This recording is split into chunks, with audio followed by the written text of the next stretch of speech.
el amordazamiento de los vencidos. A nosotros, los supervivientes de la Cruzada Europea de 1941 al 45 contra el comunismo soviético, los excombatientes del Frente del Este, desgarrados por las heridas, abrumados por los lutos, consumidos por las penas, ¿qué derecho nos quedan todavía? Somos unos muertos con piernas, con brazos, con respiración, pero muertos.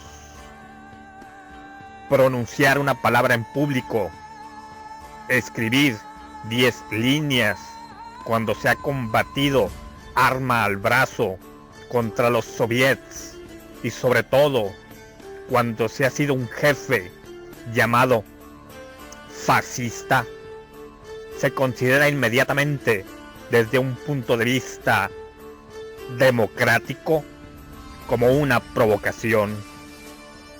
Un bandido, un delincuente común, tiene siempre la posibilidad de justificarse, de explicarse. ¿Ha matado a su padre? ¿A su madre? ¿A un banquero? ¿A unos vecinos? ¿Es un reincidente? 20 periódicos internacionales abrirán sus columnas a sus memorias, publicarán con estruendosos titulares el relato de sus crímenes, amenizado por 1000 detalles coloristas, ya se trata de un Chessman o de 10 de sus brillantes émulos. Las descripciones clínicas de un asesino vulgar valdrán las tiradas y los millones de un bestseller a su meticuloso analista, el americano Truman Capote. Otros pistoleros como los Bonnie y Clyde conocerán la gloria de los cines y llegarán a dictar la moda en los drugstore más encopetados. La discriminación es aún más descarada si se trata de vencidos políticos. Aquí será el color de su partido el que decida su justificación o su execración.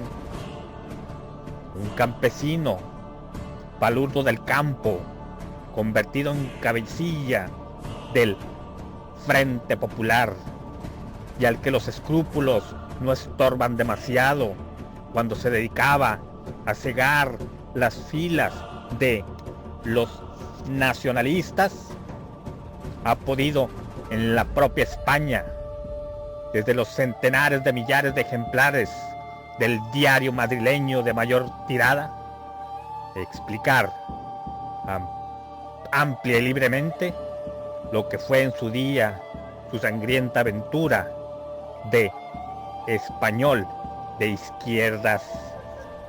Ahora bien, él era un hombre de la izquierda, por lo tanto tenía derechos. Las gentes de la izquierda tienen todos los derechos, cualesquiera que hayan sido los crímenes, los genocidios, las exterminaciones a los que unos regímenes marxistas se hayan entregado. Nadie les pondrá mala cara. La derecha conservadora, porque se jacta estúpidamente de estar abierta a todas las ideas. La izquierda, porque cubre a sus dirigentes y a sus servidores. Un agitador revolucionario como el francés Regis Debray, extranjero en Bolivia, en cuyo maquis fue capturado en 1968, podrá contar con cuanta audiencia quiera. 100 periódicos burgueses recogerán con todo despliegue sus palabras. ¿Cómo no trazar a este respecto un paralelo con Robert Brasilas, el escritor más importante de Francia durante la Segunda Guerra Mundial? apasionado por su país, al que había dado auténticamente su obra y su vida, y que no obstante fue despiadadamente fusilado en París el 6 de febrero de 1945, sin que un kepis cualquiera se moviese, salvo para dar la orden de disparar al pelotón de ejecución. Asimismo, el anarquista judío alemán Cohn-Bendit, negligentemente buscado y por supuesto jamás encontrado por la policía de París, pese a que en mayo de 1968 estuvo a punto de hundir a Francia, ha podido hacer públicas sus elucubraciones tan incendiarias como mediocres por editores capitalistas, metiéndose en el bolsillo, riéndose los cheques que aquello le ofrecían por sus derechos de autor. Los soviets cimentaron su dictadura sobre 16 millones y medio de asesinados. Recordar aún el martirio de estos se consideraría como absolutamente improcedente. Khrushchev, charlatán vulgar como un tratante de cerdos, con su nariz agarbanzada, grasienta, vestido como un saco de trapero, ha recorrido triunfante con su burguesa mujer al brazo los Estados Unidos de América, escoltado por ministros, millonarios, bailarinas de Cancán y la flor del clan Kennedy, permitiéndose como número final el lujo de golpear sobre la mesa con sus zapatos, exhibiendo sus mugrientos calcetines en plena sesión de la ONU. Kosygin ha ofrecido su siniestra cara de patata mal cocida a los floridos homenajes de los franceses, siempre turbados ante la evocación de Auschwitz, pero que han olvidado fácilmente los millares de oficiales polacos, sus aliados de 1940, que la URSS exterminó metódicamente en Katyn. El propio Stalin, el más atroz asesino del siglo, el tirano implacable, integral, hizo masacrar con furor demencial su pueblo, sus colaboradores, los jefes de su ejército, su familia, y recibió un rimbombante sable de oro del rey más conservador del mundo, el rey de Inglaterra, que no fue capaz de comprender lo que la elección de tal regalo para semejante criminal tenía de macabro y de paradójico.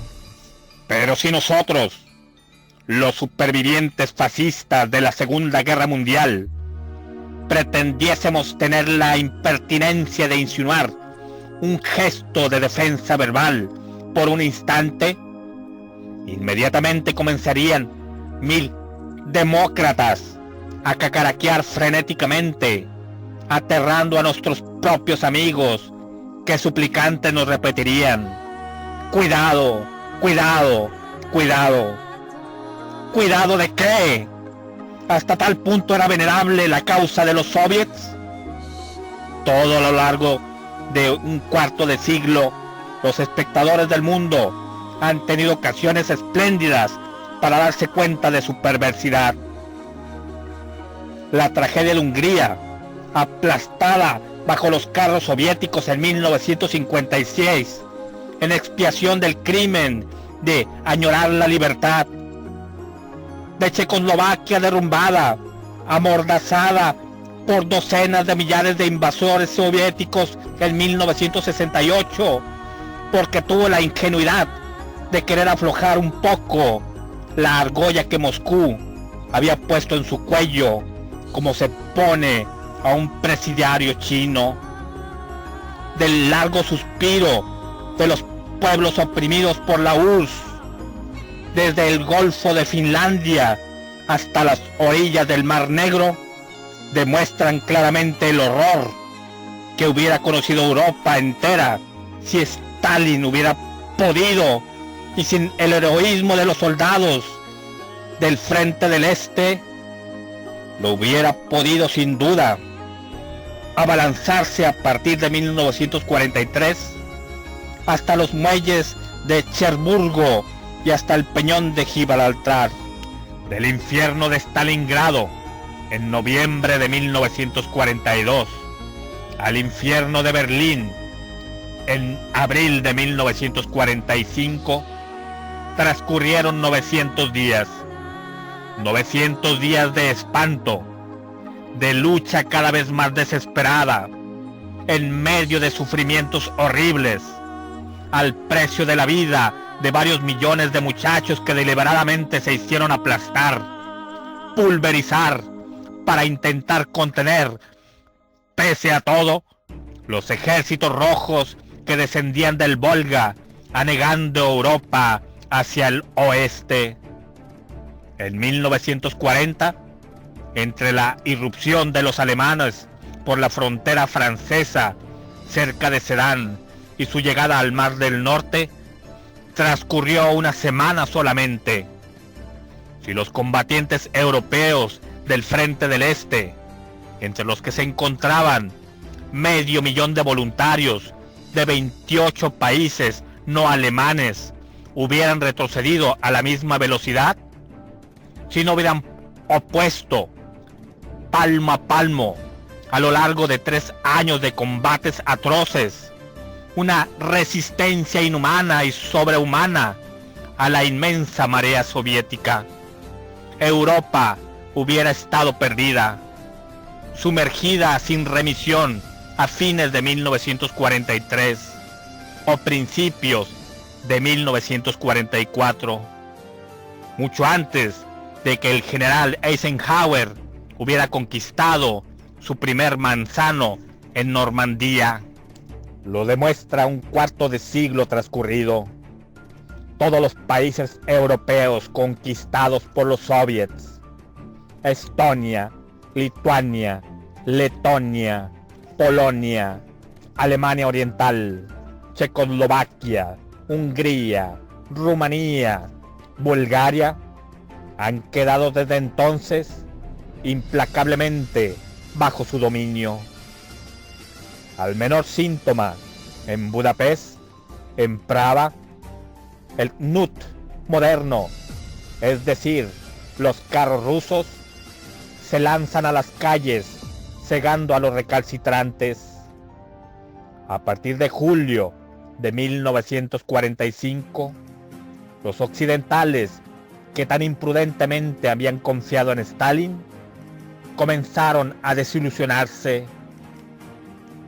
Hemos matado al cerdo malo, murmuró Churchill al presidente Truman en Potsdam, mientras ambos salían de una entrevista con Stalin, el verdadero vencedor de la Segunda Guerra Mundial.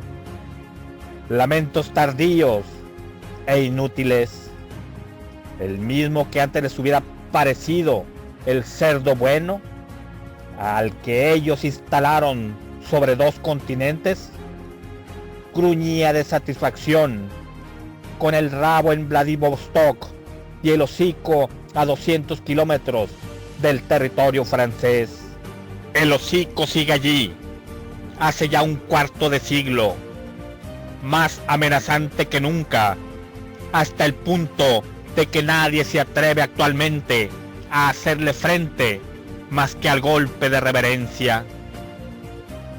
Al día siguiente del aplastamiento de Praga, en el verano de 1968, los Johnson, los de Gaulle, los Kissinger se contentaron con protestas platónicas y lamentos temerosos y discretos. Mientras tanto, bajo la panza de aquel cerdo, media Europa se ahogaba. ¿Y esto no es bastante aún? ¿Es justo, es decente que los que vieron claro a tiempo, los que entre 1941 y 1945 lanzaron su juventud, los dulces vínculos que los unían a sus hogares, su fuerza, sus intereses, como barrera atravesada en el camino sangrante de los ejércitos soviéticos, sigan siendo tratados como parias hasta su muerte, y aún más allá de la muerte, unos parias a quienes se sellan los labios en cuanto intentan decir y sin embargo, teníamos felicidad en nuestras vidas, en nuestras casas vivíamos a gusto, teníamos hijos a los que adorábamos, bienes que nos permitían resolver nuestras existencias. Y sin embargo, éramos jóvenes, teníamos cuerpos vibrantes, respirábamos el aire nuevo, la primavera, las flores, la vida, con una avidez triunfante. Y sin embargo, estábamos pletóricos de vocación, lanzados hacia un ideal. Y sin embargo, ha sido preciso arrojar nuestros 20, nuestros 30 años y todos nuestros sueños hacia horribles sufrimientos, hacia angustias incesantes, sentir nuestros cuerpos transidos por los fríos, nuestras carnes desgarradas por las heridas, nuestros miembros rotos en los cuerpo a cuerpo alucinantes.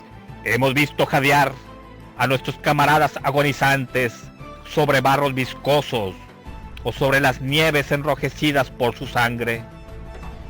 Hemos sobrevivido de cualquier modo a esas matanzas, enloquecidos de espanto, de pena, atormentados, huraños. Y un cuarto de siglo después, cuando nuestros más queridos parientes han muerto en sus celdas o han sido asesinados, cuando nosotros mismos hemos llegado en nuestros alejados destierros al límite mismo de nuestra capacidad de soportar, las democracias biliosas continúan persiguiéndonos con un odio inextinguible. En otros tiempos, en Breda, como aún puede verse en el inolvidable cuadro de Velázquez, el vencedor tendía sus brazos, ofrecía su conmiseración y su afecto al vencido. Gesto lleno de humanidad. Qué sufrimiento es ser vencido, haber visto derrumbarse planes y esfuerzo y quedar ya caídos los brazos que fueron combatientes ante un porvenir desaparecido para siempre, cuyo marco vacío habría, sin embargo, que contemplar frente a sí hasta el último hálito de vida. ¡Qué castigo si se hubiese sido culpable! ¡Qué dolor más injusto si solo se había soñado con triunfos de la justicia! Entonces se comprende cómo, en tiempos menos feroces, el vencedor avanzase, fraternal, hacia el vencido, acogiendo enternecido la inmensa pena secreta de aquel que, si es cierto que había salvado su vida, acababa de perder todo cuanto le daba un poco de sentido y de valor. ¿Qué significado puede tener la vida para un pintor al que se le hubieran sacado los ojos? ¿O para un escultor al que se le arrancasen los brazos? ¿Y qué puede significar para un hombre político roto por el destino, que había llevado dentro de sí, con fe, con pasión, un gran ideal, que había tenido la voluntad y la fuerza de convertirlo en hechos y transponerlo en la vida misma de su pueblo? Ya jamás se realizará, jamás creará ya. Para él lo esencial se acabó. Ese esencial en la gran tragedia de la Segunda Guerra Mundial, ¿qué ha sido para nosotros? ¿Cómo han nacido los fascismos, que fueron lo esencial de nuestras vidas? ¿Cómo desplegaron sus velas? ¿Cómo naufragaron? Y sobre todo, Después de haber pasado un cuarto de siglo de todo aquel inmenso drama, ¿qué balance puede presentarse?